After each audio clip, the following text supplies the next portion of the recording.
Reparti i transfuzionit në Tetov është bërë me hapësira të reja.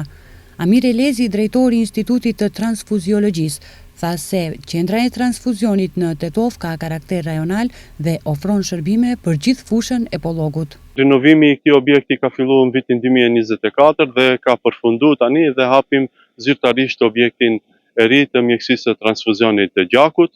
Është një qendër ndër 4 qendrat më të mëdha në nivel të shtetit. Më duhet të shpërndaj një lajm të mirë me ju si media, por edhe me të gjithë qytetarët që viti që lam pas ishte viti ku arrit rekord sa i përket numrit të dhuruesve të gjakut. Gjithsej 60.220 dhurues kishim vjet në nivel të Republikës Maqedonisë së Veriut dhe një numër konsiderueshëm ka ardhur edhe nga qendra e Tetovës me të gjithë qytetet përreth të cilët i servisojmë në këtë qendër këtu.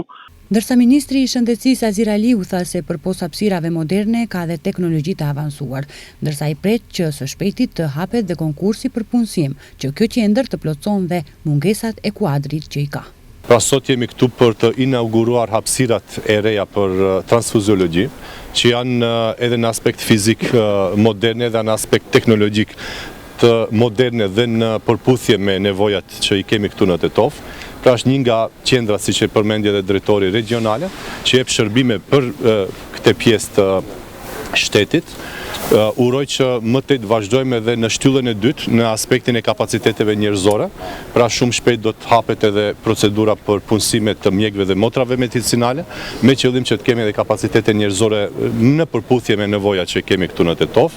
Prezent në këtë ngjarje ishte edhe zëvendës kryeministri i parë Bekim Sali, i cili tha se investimet të tilla do të vazhdojnë edhe në spitale tjera ku paraqitet nevoja. Si qeveri jemi në mbështetje të institucioneve tona, natyrisht duke u përgjigjur nevojave reale të pacientëve dhe institucioneve të cilat janë në shërbim të pacientëve.